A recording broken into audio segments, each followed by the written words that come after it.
RSAB Harapan Kita membantah jika penyebab bayi Lanala Ayudhisa Halim atau yang akrab disapa Nala mengalami kritis akibat salah ganti susu formula. Humas RSAB Harapan Kita, Nia Kurniati mengklarifikasi terkait kasus yang tengah menjadi sorotan di media sosial tersebut. Pihaknya mengatakan bahwa informasi susu formula Nala diganti saat dirinya mendapatkan perawatan di Neonatal Intensive Care Unit atau NICU, harapan kita adalah benar. Namun, pihaknya menampik bahwa susu tersebut menjadi penyebab Nala mengalami anfal dan sekarang berada dalam penanganan pediatrik intensive care unit. Selain itu, saudara, Nia juga membantah bahwa feses pasien Nala tidak terdapat darah. Nia menerangkan bahwa saat ini pasien Nala masih berada dalam perawatan intensif.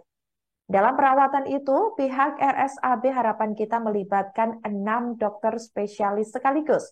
Di antaranya spesialis bedah anak, spesialis bedah saraf, serta spesialis anak subspesialis gastrohepatologi. Kemudian dokter anak subspesialis nutrisi dan penyakit metabolik. Kemudian ada dokter anak subspesialis neurologi dan dokter anak subspesialis infeksi.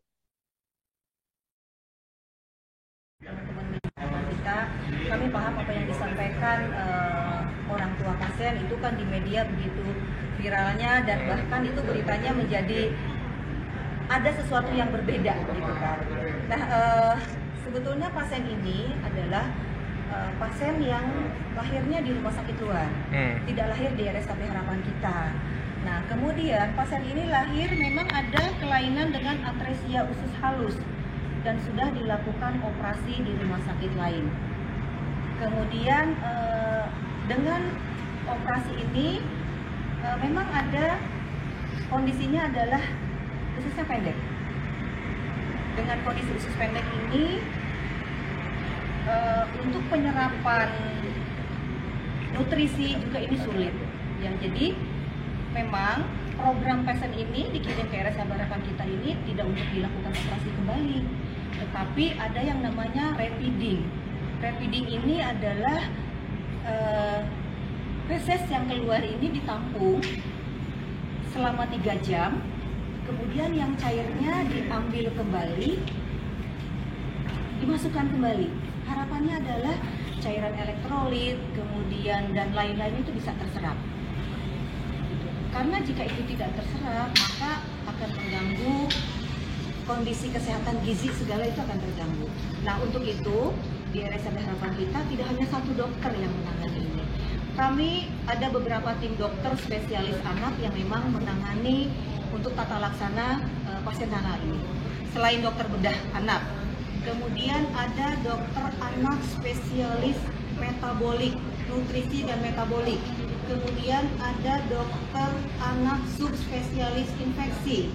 Selain itu juga ada tim dari ICU. Nah, tim ICU ini ada beberapa dokter yang memang menangani ini. Tim medis ini adalah berkolaborasi bagaimana kita mengupayakan dengan optimal agar si pasien ini perawatannya kita dapat berjalan dengan baik. Harapannya adalah kesembuhan. Itu yang bisa kami sampaikan. Berarti itu dari pihak rumah sakit sendiri membantah bahwa kondisi kritis yang awal dialami bayi itu diakibatkan oleh pemberian susu yang salah. Oke, yang bisa saya sampaikan adalah gini. Ini kebetulan kami adalah rumah sakit vertikal, rumah sakit tipe A yang rujukannya adalah rujukan terakhir. Di mana biasanya kasus-kasus yang dikirim ke kami adalah kasus yang sudah berat, termasuk Dedek Lanala ini. Kondisinya ini adalah sudah kondisi yang sangat berat. Kemudian dengan kondisi seperti itu, dia risiko infeksinya itu sangat berat.